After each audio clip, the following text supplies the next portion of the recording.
zanin hun tak mai min petu pathian hena lom thu om sela tin zaina kan program kan share le mongin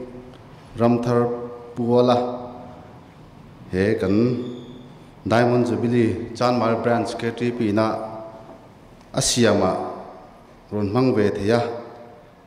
min suai tu pathian hena lom thu soi ka duwa chumi mai pialama he organizing committee na program lutak mai an siam chunga te lom thu ka soya tin ko ran ho te min tong trai sak thin tu te chunga lom thu ka soi du boka tin zaina local zong zong te Orisha mission field mingin chibai bu bok cheu ani zaina kan kho min roi tu in an soyang khan kan in thla rung thina rong bola chan chin le report pek a hian amar che hei zaina chuan in thla rung lo tur te pon men an foi boka soi radio ni poin nia min lo tha thiam ei ula ke ni chu dar som vela te cho kan ya so patni vela mu thin kan ne kan tan chan lakma khop maya chu vai zaina po yan soi radio ta ani poin min tha thiam aniang chu he diamond jubilee program mang tur hian kan organizing committee secretary phone mangtin program te min thona kanin bia sinot mission board lampanga te dil te po thlenin tiang chuan field lampanga an boilai te nima sela leave te dilin tiang hianin mun chep takara min pia khan goron thleng chho theya hei chan mari branch KTP ate loin mangve thin kan nia chunga chuan kan hun lai ti ve khang langila sang kha zakwa som ko le paru chhovela te chuan tuna khom hroi tu upa zai on par lom te upa petera te puma vona te khang ho khanin atun lai tong tai ka ti don ga ni min kit hina andin hlan zai pol thiam ta kan zai thin lai khan ke ni chu a thut thleng pukol pol vel kha kan ya thing pui lung du pol vel kha chuwa chan zai ka thiam vak lawa ani kai roi da hnuai khan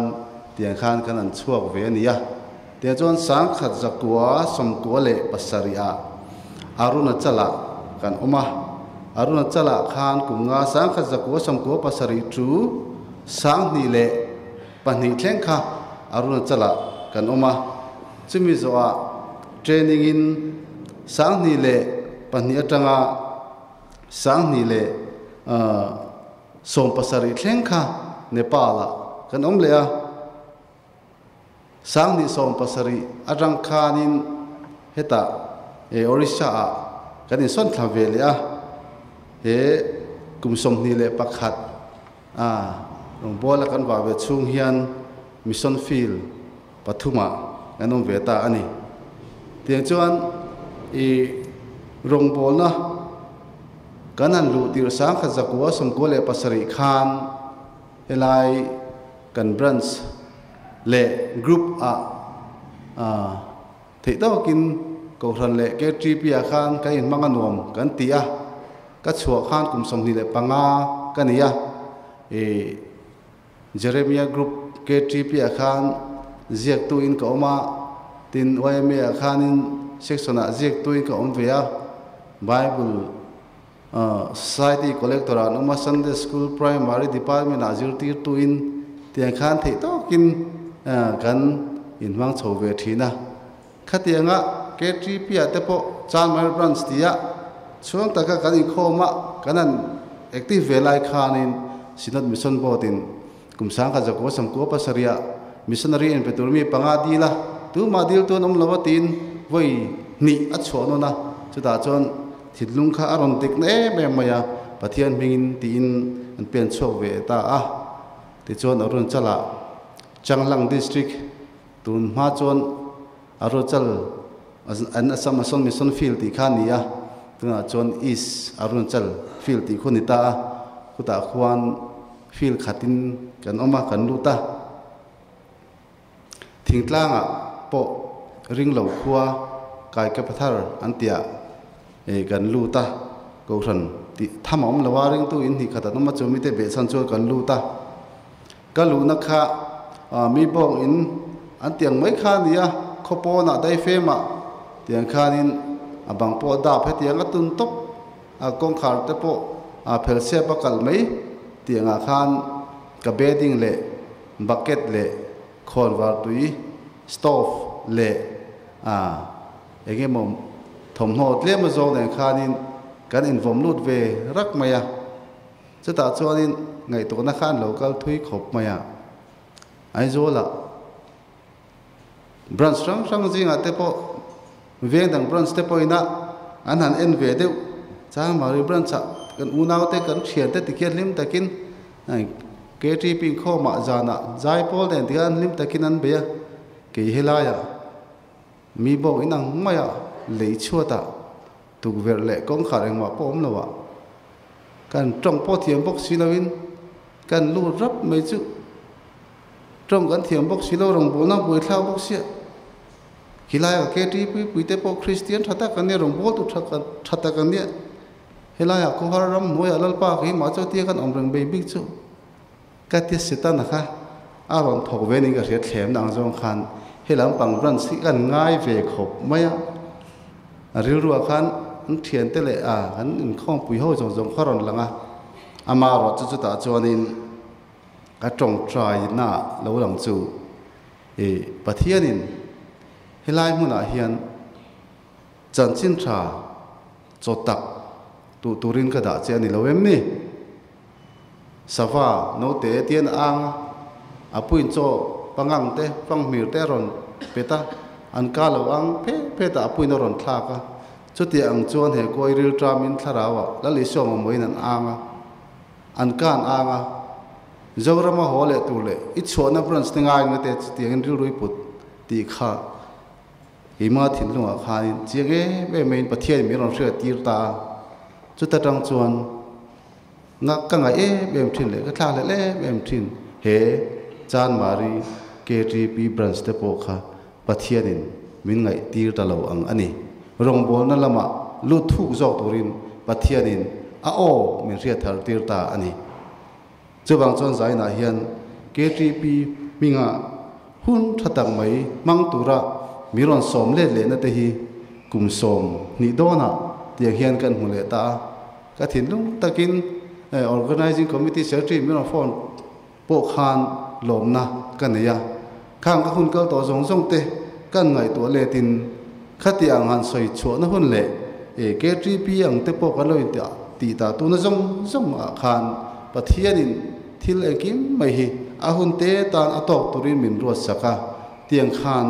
herong bol na huna hian ka kal tir ai khan tu na ka thlen chin le ka pen chin a hian ka lom zel ni chuwang chon zai na po hianin soi tu tam tak ka nei jinga chu ka lu na ma sabel sang kha chako som ko pasari tanga sang ni le pani aruna chal an omna ga soi theini sila chon nepala kanan lu thlabe le a sang ni le pathuma tangin nepala lir hing lai te khan kan oma har satna chi rang nepal fil boy lai kan oma chunga boy na lo choka adil tu berta jiga ke phei chu ka oma kan thok tu te in har satna an siama wagin nepal mission fil khar mai du khopa thok tu te consultation ne meeting kan nei pathian or ria in tiang khuan khar lo in kal chhota chumi tu ma chon kan fil jong ti to pa thok tu te po thiang to ka mi nai saka kut min thla ka chu tiang a ti hia an tum lai chon pathian kho ngai na zara boina har sata siam tu te ma pathian min hung ve a khang jong te kha pathian zara thel thein pathian min lo da ve reng maya nepala pathian ha to ro pui tak kum som le pali kanam chungin kan huwa zai nain ka soi seng lova nepal kanam chu zonga ro pui le makati bem chu tum khat dam lo ring lo khuwa kan kal na nau pang kum limi vel phir hi aron froya Christian pon ni lawa ring tu Christian kan ni tin theta wangin kan tong trai ri tan theta wangin anu khan kapu kan fa hi jing ania an kal thei reng lawa ti hianin abokin an bokwa ka tolin an tola atianu chonoran puwa khatiang khatong trai sak turin miron ti ve ringot maya chumia kan tong trai tum te po chuan pathianin ama kop mai na satakin i kan tong trai na kha mal la soma tel te kan hoi kha te kan tong trai a kan kal san nuwa akar le kan ba kal chuan khami no pang ke jing pani te kha an lo kal zot maya anu le pa te chuan ring tu ron ni ro ti hin ngai to lo re tunge ani atidam tu kha an thra chiang lel tu ka Christian in chu khuwa chu biak in tele nein tu da khon member tam tak thanem takin an loading chho me ka ni tiak chuan Nepal rong bol na pathian na sat takin mala soma e khovel pum huwa pa po hian Christian i a percentage anga an pun chak na ber chu khovel rama po Nepal ani ti te hialin alo thleng chho ani chutiang kha pa pathian zara Nepal rong bol na at pathian foina ya malo son ta ka bangin tuna khuan presbytery patni an lo ne ta ani chumiom ja chu an pastor arami te le tuna thok tu jong jong ta khu ke mani sinot chom ni lovin an mani kut le ke in an mani presbytery in an lo te engkim pe in tiang khan a en kol thei ta ani i kan mission field rang jinga hian Nepal hi an rong bol na sinot mala na chuan a puitling chho ber tur jinga ngai ani tepo kan sinot lampang ho tu tepon an soya chu tiak chu an be sedan po ani tiak chuan e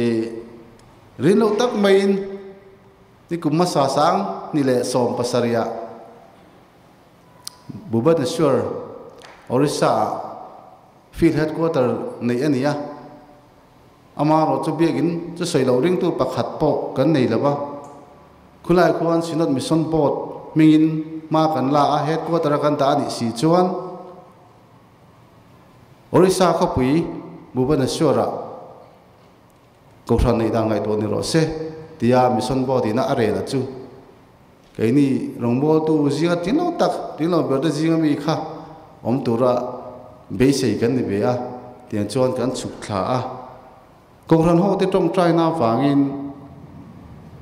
kum khat chu khan sang ni le som pasari January ni som pania Bhubaneswar kan thleng thla kha June July thla pathianin in khom pui tur min peta a tiang chuan nikum ma sa sang ni nikum sang ni le som paria da khanin e chan mari pabalai te poina kut ron thak na mun Bhubaneswar khopui chunga biak in chete an sak chu hon alo ni vele ta a tuna khuan e fellowship in khom dang hi pathum kan lo nei ve ta ni Bhubaneswar khopuya alo khopin ka ria kan ho tu te local di kho po in khom tu ran nei lo wangin mi ko thana te in khoma ani lo pon Bhubaneswar tra kilometer za thum vela la kan ko thran omna te in khom tur roi te angai thina tuna helaya a khopui ber muna e khom tur ke mani presbyterian ko thran ngei mei an lo om ta hi alo om khop mai chu ko thran ho te min trong trai puina wangani ti kha an seilang lo thei lawa chu bang chon helai Bhubaneswar rong bol na po pathianin mal min som zelanga tunai khuan ko thran het le chang tlung zo te po a ko thran ho te kal tlangin alo om zelang ti kha kan ringa kan be sei tata kulai Bhubaneswar khuan Orissa pumpuya kan thre tangin India state jinga India ram chunga chuan Christian ten ti du da na an tor na saber na mun pon yang kan thre tangin Christian te anin le lo ten hala an mani ten tha khatiang atlan dar tam takha Bhubaneswar khopuya khuan he lai ram kil khat hi sarkar ena pia chuta chon ring tu hoku re thei takin